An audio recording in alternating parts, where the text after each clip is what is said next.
DD किसान, बदलते भारत की शान।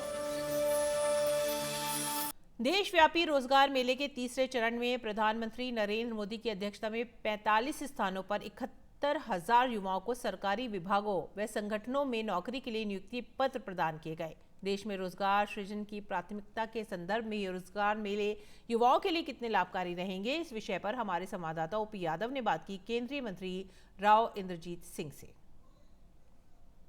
साथ केंद्रीय मंत्री राव इंद्रजीत सिंह मौजूद है। प्रधानमंत्री नरेंद्र मोदी के युवाओं को रोजगार देने की और आत्मनिर्भर भारत की संकल्पना को पूरा करने की प्रतिक्रिया के तहत ये कई युवाओं को उन्होंने नियुक्ति पत्र बांटे हैं। आइए बात करते हैं मंत्री जी से। सर, 65% से अधिक आबादी युवाओं की और इसी युवा शक्ति के दम पर हम उभरते हुए राष्ट्र के तौर पर देख रहे हैं भविष्य को। आपने नियुक्ति पत्र दिए, क्या प्रतिक्रिया है? देखिए, प्रधानमंत्री ने अक्टूबर के अंदर रोजगार मेले लगाने शुरू करवाए थे। ये तीसरा रोजगार मेला है और उम्मीद है कि इस वर्ष के अंदर हम 10 लाख से अधिक युवाओं को सर्विसेज के अंदर लगाएंगे। और ये तो केवल सेंट्रल सर्विसेज की बात हो रही है। इसके अलावा जो प्रांतीय रोजगार है सो भी उपलब्ध होगा। हमारा लक्ष्य है कि आने वाले समय के अंदर ज़्यादा से ज़्यादा लोगों को रोजगार दिलवा सकें, चाहे वो केंद्र के अंदर हो चाहे वो प्रदेश के अंदर हो। आपने जिस तरह मोटिवेट किया कि भविष्य में हम किस तरह एक उभरते हुए राष्ट्र के रूप में युवाओं को मौका देंगे जॉब का, तो 2047 का जो भारत है, आपने 25 साल बाद इन युवाओं को मजबूत नींव के तौर पे देखा है, तो कैसा होगा? देखिए, अब 75 साल हमारे आज़ादी के हो चुके हैं और इन दिनों के अंदर जो हमारी इकॉनमी, हालांकि कोविड का प्रकोप था, फिर भी अनेक अन्य हमसे समृद्ध मुल्कों की तुलना के अंदर बेहतरीन तौर के ऊपर उभर करके आई है।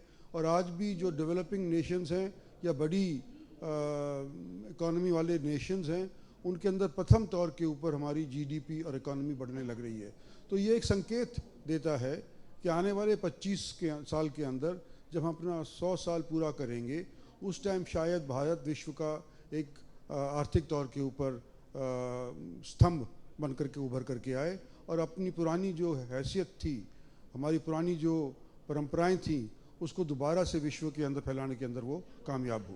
प्रधानमंत्री जी ने जिक्र भी किया कि नए साल का पहला मेला है, एक तकरीबन 10 लाख को जॉब देना है। अभी 71,000 के समथिंग को नियुक्ति पत्र मिले, लेकिन करोड़ों लोगों को प्रेरणा भी इससे मिलेगी। तो भविष्य में उन युवाओं को कितनी एक सहारा और संबल मिलेगा जो अभी इसकी प्रतीक्षा में?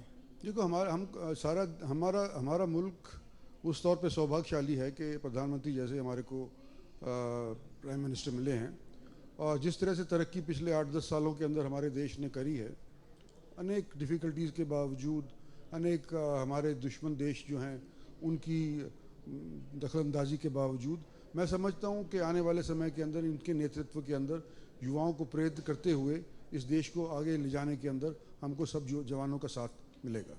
तो केंद्रीय मंत्री राव इंद्रजीत, जिनका मानना है कि प्रधानमंत्री नरेंद्र मोदी के नेतृत्व में भारत सरकार न केवल देश के युवाओं को रोजगार देने के लिए प्रतिबद्ध है, बल्कि उनको नौकरी देकर राष्ट्र निर्माण में रेखांकित करने का महत्वपूर्ण काम भी कर रही है। मेरे से कैमरामैन हरजीत सिंह बाबा के साथ में OP Yadav, DD news, Gurugram. DD किसान, बदलते भारत की शान।